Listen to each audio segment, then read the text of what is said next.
সকালে সংটিলা এলাকার বাসিন্দা দেবাশিস মজুমদারের বাড়িতে আচমকাই আগুন লেগে যায়। কী কারণে আগুনের সূত্রপাত হয়েছে তা এখনো স্পষ্ট নয়। বাড়ির মালিক আগুন দেখতে পেয়ে সঙ্গে সঙ্গে সাবরুম দমকল দপ্তরে খবর দেয়। অভিযোগ,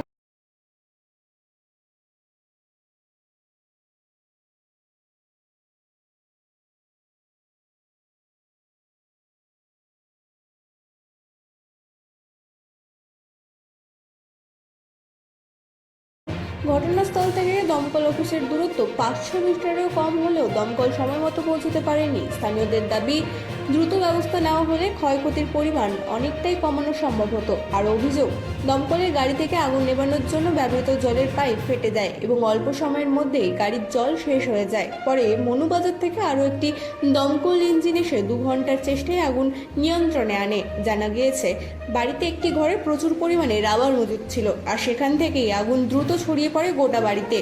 আগুনে একটি গাড়ি এবং একটি মোটর বাইক সম্পূর্ণ ভস্মীভূত হয়ে যায়। ঘনবসতিপূর্ণ এলাকায় আগুন লাগায় আতঙ্ক ছড়িয়ে পড়ে।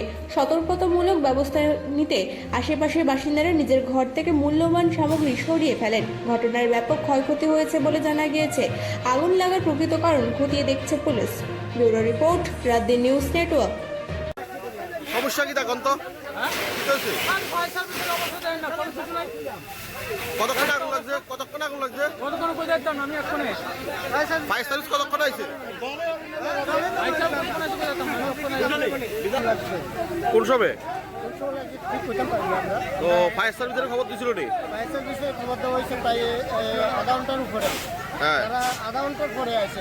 এখান থেকে ফায়ার সার্ভিসের দূরত্ব কত? প্রায় 500 মিটার। 500 মিটার। 500 মিটার আইতে আধা ঘন্টা লাগছে। আধা ঘন্টা লাগবে। আইএসএর আগুন নিভাইতে পারতেছে না। দেখা যাইতেছে যে জল টল নাই, জল দিতে পারতেছে না, তাদের ফাইট ফাটা সব কিছু ফাটা। এখন যার ঘরে আগুন লাগছে এর নাম কি?